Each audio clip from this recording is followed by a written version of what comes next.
In order to understand how two people react to each other and respond in different situations, we need to understand the design and function of our own mind and how it drives our behaviours, thoughts and feelings. Because in reality, these are the things that decide how we get on with others, or don't, as the case may be. This is critical in understanding relationships because essentially a relationship is formed by the interaction of two individual minds. If you don't understand how you function, you certainly cannot understand how somebody else does. What you are about to hear and see is mostly outside the traditional models of how the mind works. It has been researched and developed over 50 years and tested thoroughly through my clinical work over 40 years, dealing with some of the most disturbing mental health conditions we know of, and very successfully. As you go through this description, I have no doubt light bulbs will be going off in your head as you recognise patterns that you have experienced in the past. As I have explained before, we would like to think we are in control of what we think, say and do, but after this, you may have a very different opinion. You will also understand why we tend to repeat the same behaviours, often over and over again, even if those behaviours cause us emotional or physical pain. So let's get started. A single memory consists of a number of elements, all of which are supplied by our sensory perception of what is going on around us. They are a representation of the experience around us as delivered by our major senses, including sight, sound and touch. It may contain video clips, images, sound, touch, taste and smell. And it may be encoded with what we refer to as emotions, depending on whether there is a significant physical awareness of the reactions they create. Memories are then connected together and stored together based on the encoding embedded in them about a subject and environment or other similarities such as colour, emotions, situation or relevance. For instance, all our memories about dogs are encoded the same way and loosely glued together as an overall impression of what a dog is, looks like and typical doggy behaviour.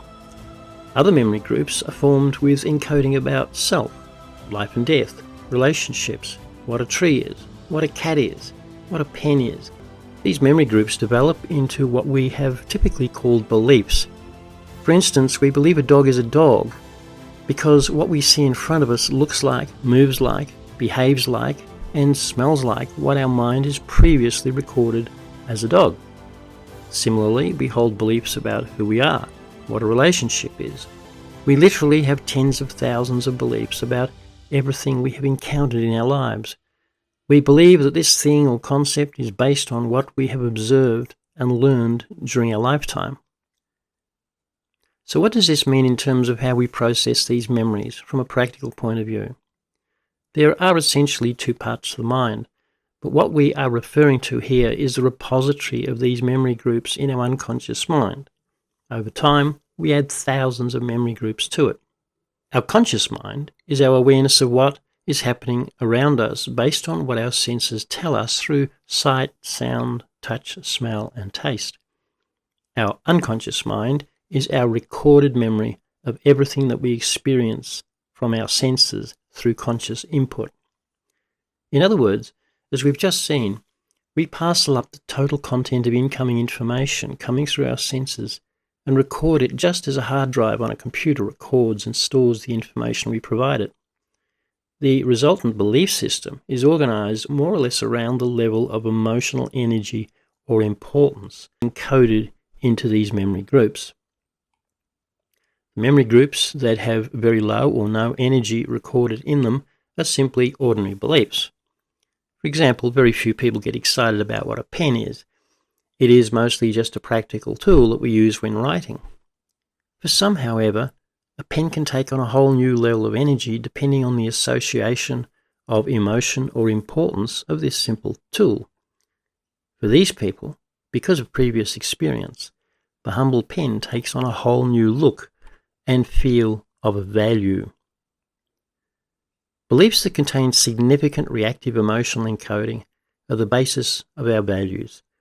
They are usually highly charged with energy that, when we come across it, our nervous system stimulates our body to create what we become aware of as an emotion. It is our values that drive most of our thoughts, emotions, and behaviours, including our relationships. So, we have a conscious mind and an unconscious mind. An important thing we need to understand is that during our first 5 years, we have very little or no ability to assess the incoming stream of information as to whether it is real or not. Effectively, we are in a state of waking hypnosis, just accepting the veracity of what we are told, what we see, and what we experience. The issue here is that all the beliefs that we form during that first 5 years become the basis of many of our ongoing beliefs and values later in life. So, let me ask you a question. Was everything you heard from your parents or grandparents or teachers in that first 5 years actually based on anything one could call fact? Or was it just the opinion of these people? Was the behavior you saw actually viable as a lifestyle to support your self-image? Or did you feel unloved, undervalued, and not as smart as the adults? If your parents split up, did you do what many children do, blame yourself for it? What you observed and heard during the first 5 years bounces back and forth into conscious mind, colouring your perception of later life. It often modified your values and hence behaviours in a way that often is not very useful in terms of you living a flourishing life. You have been programmed to do, feel, and think as you do. These belief systems are normally not aware of each other. They simply observe the incoming stream of data from your senses and react when something in that data stream is related to it.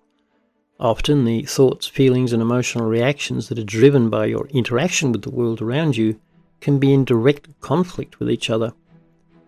For instance, you may have a basic self-image or view of yourself that is relatively negative. Unfortunately, 95% of the human race is in this category. However, you may have another group of memories that have recorded that you are okay, you are smart, you are beautiful, you are valued and loved, that was formed in your later years by different kinds of interaction with the world. Because these memories are encoded in a different way, they cannot be placed in the original memory group about self. So they get placed into a new group, a second belief, which is in conflict with the first group. To explain this in a different way, each memory group can only hold a single type of encoding.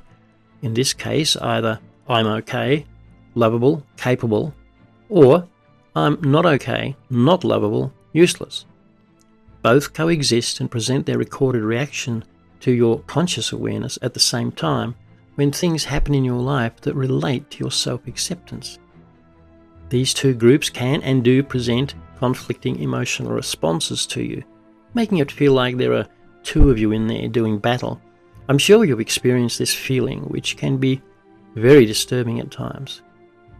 We often have conflicting beliefs about religion, politics, sex, self, relationships, and 1,000 other beliefs that create confusion and inhibit what we do in life. Your mind is not trying to deliberately make life difficult for you. It is simply reacting to your environment based on what it knows or has recorded as being the truth. It is not able to reprogram itself without specific intervention. This is why thinking through a problem consciously rarely makes any real change long term. The programs that your unconscious mind is running and the values that it has stored will continue to drive your behaviours unless they are reprogrammed in a very specific way. Have you noticed that you tend to repeat the same behaviour over and over again, even if those behaviours cause you harm? Relationships are typical of this. We tend to repeat the same behaviour, the same types of partners, and the same disasters over and over again. This is simply because your unconscious mind controls almost everything we do. Unless you change the program, you will continue to do what you've always done. So we need to learn new skills and implement them in our life to create different outcomes. And that's what we specialise in. For more information, go to eq2030.com and please remember to subscribe for more free updates and life strategies based on real practical research with thousands of clients over 40 years.